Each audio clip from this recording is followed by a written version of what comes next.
Hello guys, তো দেখো আমি আজকে ঘি বানানো ভিডিও নিয়ে এসেছি। কোনো রান্নার ভিডিও আনিনি। এই যে দেখো আমার ঘরে বানানো ঘি, দেখতে পাচ্ছ কত সুন্দর ঘি।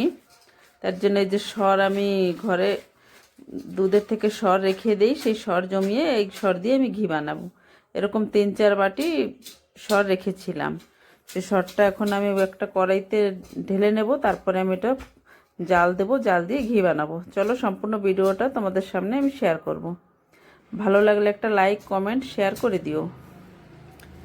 এই যে ঘি সব আমার, ঘি না সর, যত সর বের করেছিলাম সরগুলো সব আমি এই যে কড়াইতে ঢেলে নিয়ে এখন আমি ভালো করে ঘুটে দিচ্ছি। একটু ডাল ঘোটার মতন একটু ঘুটে দিচ্ছি, দানা দানা ভাবটা যাতে না থাকে। পুরো ভালো করে ঘুটে দিয়ে এই যে আমি চুলার উপর বসিয়ে দিয়েছি। বসিয়ে গ্যাস অন করে দিয়েছি, এখন জাল হবে। এটা ধীরে ধীরে জাল হয়ে ঘি তৈরি হবে। এটা অনেকটা সময় লাগে বানাতে, একটু সময়ের ব্যাপার না, একটা 1.5-2 ঘন্টা লেগে যায়। সব জাল হয়ে শুকাবে, শুকিয়ে তারপরে ঘি তৈরি হবে। এখন এই জাল হতে থাকুক আর তোমাদের দেখাতে থাকি আমি, দেখতে থাকো। ভালো করে ফুটে গেছে, এই যে ফুটে দেখো অনেকটা মোটা হয়ে গেছে। যার ভিতরে জল অংশ, দুধ অংশ ছিল সেগুলো শুকিয়ে শুকিয়ে সরটা এখন ঘির দিকে যাচ্ছে। এখন ঘি আরম্ভ হচ্ছে বানানো।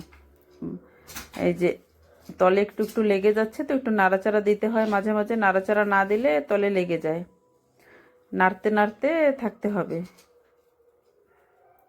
যে পুরোপুরি প্রায় মোটা হয়ে গেছে, এখন ঘি একটু একটু বেরোনো আরম্ভ হয়ে গেছে।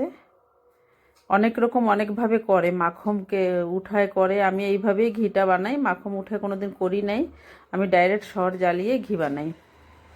আমি অনেক ঘি ঘরে করি, আমাদের অরিজিনাল একদম ঘরে বানানো দেশি ঘি।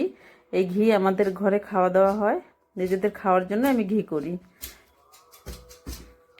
এই যে দেখো ঘি বেরোনো আরম্ভ হয়ে গেছে। এখন অনেক সময় জাল বাকি আছে, এখন পুরো গ্যাসটা সিম করে দিচ্ছি। পুরো স্লোতে আগুন, অনেক স্লো আগুন দরকার এখন। এই যে প্রায় হয়ে আসছে ঘি, আর একটু সময় জাল হইলে ঘি হয়ে যাবে। ভালো করে জাল না করে নিলে আবার গন্ধ হয়ে যায়, ঘি খারাপ হয়, বেশি দিন রাখা যায় না। এই যে ঘি আমার হয়ে গেছে, এখন আমি ঘিটা ছেঁকে নেব। একটা স্টিলের ছেঁকনি দিয়ে আমি ঘিটা ছেঁকে নিচ্ছি। কাপড় দিয়ে ছেঁকতে দেখেছি অনেক লোকের, আমি ছেঁকনি দিয়ে ছেঁকে নেই। এইভাবে ছেঁকে নেব সব ঘি, এইভাবে ছেঁকলেই হয়ে যাবে। কত সুন্দর করে ঘিটা হয়ে গেছে, খেতে ভীষণ ভালো লাগে ঘরের ঘি, আর এর গন্ধটা ভীষণ ভালো। আর একটু ভালো করে জ্বালিয়ে নিলে ঘিটা খারাপ হয় না, কোনো দুর্গন্ধ হবে না, অনেক দিন রেখে খেতে পারবো। এই যে আমার 1/2 লিটার ঘি হয়েছে এখানে। একটু ঠান্ডা হলে তারপরে বোতলে ঢেলে নেব। এই যে বোতলে ঢেলে নিয়েছি। ভিডিওটা ভালো লাগলে একটা লাইক কমেন্ট শেয়ার করে দিও।